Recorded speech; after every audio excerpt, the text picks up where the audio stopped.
এই জাদুবিদ্যা সত্য।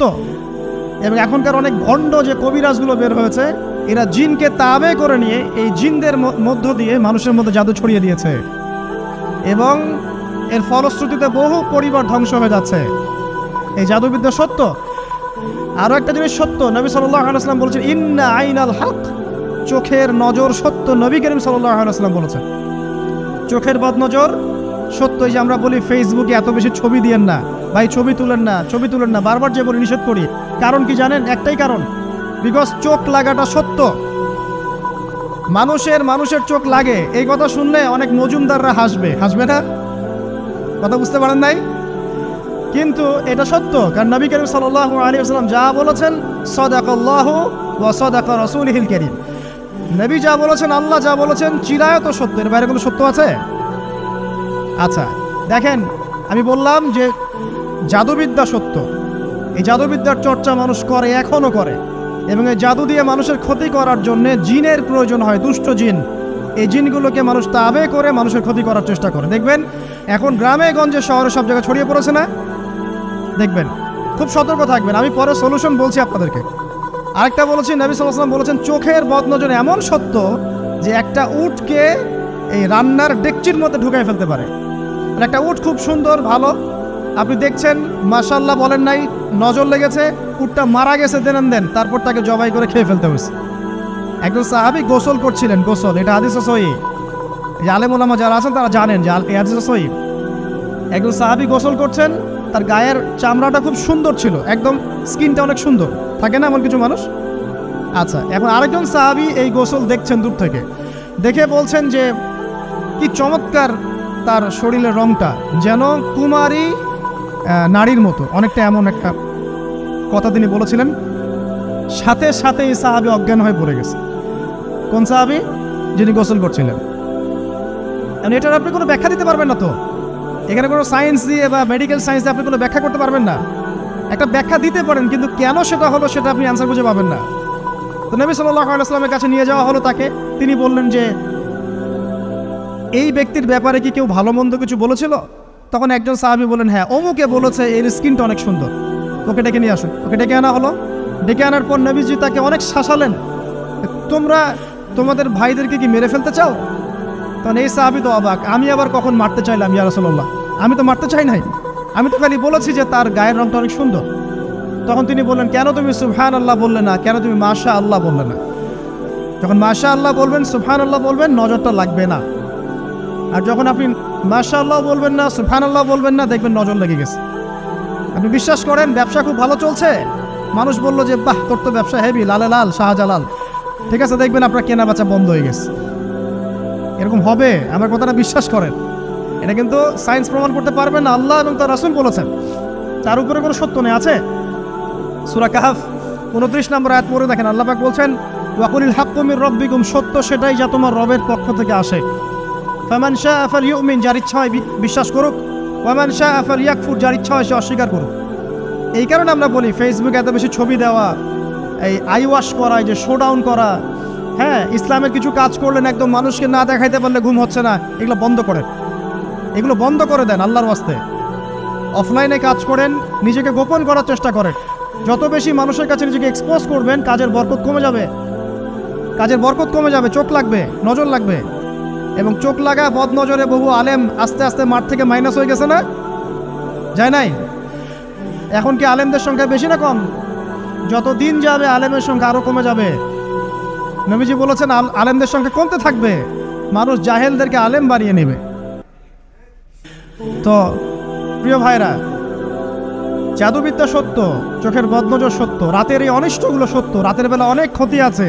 এই জন্য নবীজি বলছেন বাচ্চাদেরকে বাইরে বের করো না, এবং তোমরাও রাত যখন গভীর হবে তখন এদিক ওদিক ঘোরাফেরা করো না। দেখবেন রাত যত গভীর হয় আমাদের শহরগুলো তত জীবিত হয়, তাই না? রাত যত গভীর হচ্ছে শহর তত জীবিত হয়। চায়ের দোকানে আড্ডা বেশি, ওই সিনেমা দেখছে, টিভি দেখছে, ক্যারাম খেলছে, লুডো খেলছে, ঘুম নাই। ঘুম কখন? ফজরের আগে। ফজরের নামাজ কিন্তু নাই, ফজরের ঠিক আগে, আবার ওই যে জোহরের নামাজের সঙ্গে উঠতেছে। এখন আমাকে বলেন, এরকম জেনারেশনকে দিয়ে কি আসলে ইসলামের কোনো খেদমত হবে? আচ্ছা, নবীজি রাতের বেলা আর্লি ঘুমাতেন, আল্লাহ পাক আমাদের সবাইকে তাড়াতাড়ি ঘুমানোর তৌফিক দান করুন। হ্যাঁ, আপনি ইলম চর্চা করলে রাত জেগে থাকতে পারেন, আপনি যদি জ্ঞান চর্চা করেন রাত জাগতে পারেন, আপনি কোনো গবেষণা করছেন, নামাজ পড়ছেন বা কোরআন হিফজ করছেন, আপনি রাতের আর্লি উঠবেন, এটা আলাদা বিষয়। কিন্তু কমনভাবে আমাদের এই যে ফেসবুক, ইউটিউবিং ইত্যাদিতে আমরা লিপ্ত থাকি, সারা রাতটা কাটাই আড্ডাবাজি করে, এগুলো বন্ধ করতে হবে। এগুলো বন্ধ না করলে ফিজিক্যালি আমরা মানে সুস্বাস্থ্যের অধিকারী হতে পারবো না। সারা দিনটা আমাদের একটা কি বলবো অলসতার ভাবে যাবে এবং দিনের বেলা কাজগুলো ব্যাহত হবে। এতে করে আমাদের উম্মার এই পুরো বড় যে তরুণ প্রজন্ম আছে এদেরকে আপনি সম্পদে পরিণত করতে পারবেন না।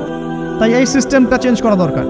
নবীজি রাতের বেলা এই সূরা বাকারার শেষ 3টা আয়াত তেলাওয়াত করতেন, আমরা করবো ইনশাআল্লাহ।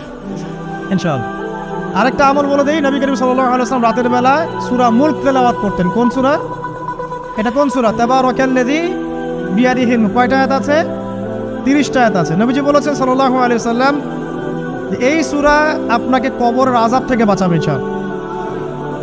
কবরের আযাব থেকে তো ভাই বাঁচা খুব সহজ নাকি? আমাদের মধ্যে এমন কেউ নাই, শোনেন, আমাদের মধ্যে এমন কেউ নাই আলেম জালেম মুফতি মুহাদ্দিস রাজনৈতিক নেতা পলিটিশিয়ান বিরোধী দল জাতি তারপরে যে সরকার দল যে আছে না কেন, কবরের শাস্তি ফেস করবেন এমন একটা মানুষ নাই, কেউ নাই পৃথিবীতে। এই যে আপনি দেখছেন ওই যে কি ইসরায়েলের প্রধানমন্ত্রী, ওই রাশিয়ার প্রধানমন্ত্রী, ওই চায়নার সভ্যতা, পশ্চিমা সভ্যতা, এমন কেউ নাই পৃথিবীতে এখন যাকে কবরের শাস্তি ভোগ করতে হবে না। আছে? সবচেয়ে লঘু শাস্তি মানে লঘু চাপ, এটা বলতে গেলে আসলে আমি ভাষা হারায় ফেলি, তারপরে বলছি আল্লাহ পাক আমাদের সবাইকে হেফাজত করুন, আমিন।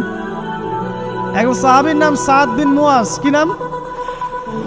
নবী করিম সাল্লাল্লাহু আলাইহি ওয়াসাল্লামের সাথে একদম ডান হাত হয়ে যুদ্ধ করেছেন দীর্ঘদিন। বদর তিনি বীর সেনা, উহুদের বীর সেনা, ঠিক আছে। খন্দকের যুদ্ধেও বীর বিক্রমে যুদ্ধ করেছেন। তিনি আনসার সাহাবী, একদম মদিনার নেতা সাহাবী। সব সাহাবী কিন্তু একরকম নন, কেউ ছিলেন নেতৃস্থানীয় সাহাবী, তিনি ছিলেন একজন নেতৃস্থানীয় সাহাবী, ঠিক আছে। সাদ বিন মুয়াজ নবী করিম সাল্লাল্লাহু আলাইহি ওয়াসাল্লাম এত ভালোবাসতেন তাকে, এত ভালোবাসতেন যে তাকে নিজের মনে করতেন যে সাদ বিন মুয়াজ আনসাররা আমার নিজের। চারটাখানি কথা। এই সাহাবীর খন্দকের যুদ্ধে এই যে হাতের এই দিকে সম্ভবত হাতের এই রগের মধ্যে একটা তীর এসে লাগে এখানে, এবং তীরটা তিনি বের করতে গিয়ে রক্তটা ছিঁড়ে যায়। এরপর ফিনকি দিয়ে রক্ত বের হওয়া শুরু হয়। চিকিৎসা করে করে রক্ত বন্ধ করা যায় নাই, এবং এই রক্তের প্রবাহিত রক্তেই আল্লাহর ইচ্ছায় তিনি শাহাদাত বরণ করেন, তিনি ইন্তেকাল করেন। নবী করিম সাল্লাল্লাহু আলাইহি ওয়াসাল্লাম প্রচণ্ড ব্যথিত হন, মানে মনটা তার খুব নরম হয়ে যায় সাদ বিন মুয়াজ রাদিয়াল্লাহু আনহুর জন্য। তো এই সাহাবীর যখন জানাজার নামাজ পড়ানো হচ্ছে, নবীজি বলছেন 70,000 ফেরেশতা তার নামাজে অংশ নিয়েছে।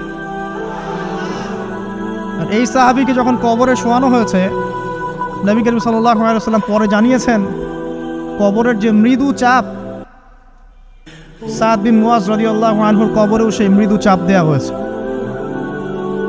আমি কি বুঝাতে পারলাম ভাই? আমাদের কোনো দাম আছে এখনকার পলিটিশিয়ানদের কোনো দাম আছে? এখনকার সমাজ নেতার কোনো দাম আছে? এখনকার সুদখোরদের কোনো দাম আছে? এই ঘুষখোর দুর্নীতিবাজদের কোনো দাম আছে? আমরা যারা কাঠমোল্লা হয়ে আছি আমাদের কোনো দাম আছে? সাদ বিন মুয়াজ রাদিয়াল্লাহু আনহু যদি কবরের শাস্তি তাকে না ছাড়ে, প্রশ্নোত্তর পর্ব তাকে না ছাড়ে, আমরা পার পাবো?